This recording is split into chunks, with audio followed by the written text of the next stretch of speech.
ఇది water proof paint అండి. Blue colour paint. ఇది ఏంటంటే గమ్ము పెయింట్ అంటుంది, రబ్బర్ కోటింగ్ అంటారు దీన్ని, బ్లూ పెయింట్. ఇది 3 విధాలుగా యూజ్ ఉంటుందండి మనకి.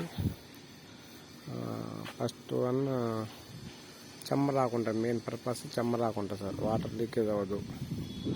సెకండ్ వచ్చేసి మీకు ఎయిర్ క్రాక్స్ రాదండి, స్లాబ్ క్రాక్స్ రాదు, అలానే పాకుడు పట్టదు.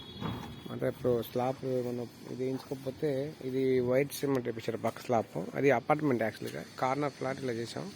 ఇది సెకండ్ ఫ్లాట్. ఇది ఏంటంటే వైట్ వేసారన్నమాట. ఇది డ్యామ్ ప్రూఫ్ను వేస్తారు. అది వేసినా కూడా ఇక అలా క్రాక్స్ వచ్చేస్తాయి. కానీ మన వేసి రబ్బర్ కోటింగ్ పెయింట్కి క్రాక్ రాస్తారు, బ్లూ కలర్ దానికి.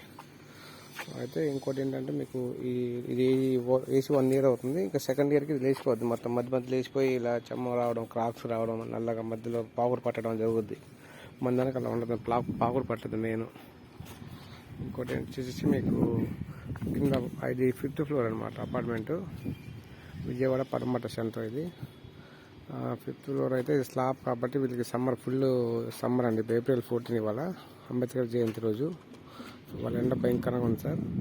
5th floor ఏంటంటే మీకు స్లాబ్ హీట్ అనేది చాలా ఆపిద్ది అనమాట. ఇది గమ్ము కదా, ఇది లేయర్ కాబట్టి పైన హీట్ అంతా అది ఆపేస్తుంది కింద దిక్కుంటా. కనీసం ఒక 65-70% సేవ్ చేసిద్ది ఇది మనకి లోపల హీట్ రాకుండా. ఇదనమాట, దీనికి ఇన్ని ఉపయోగాలు ఉంటాయి అన్నమాట.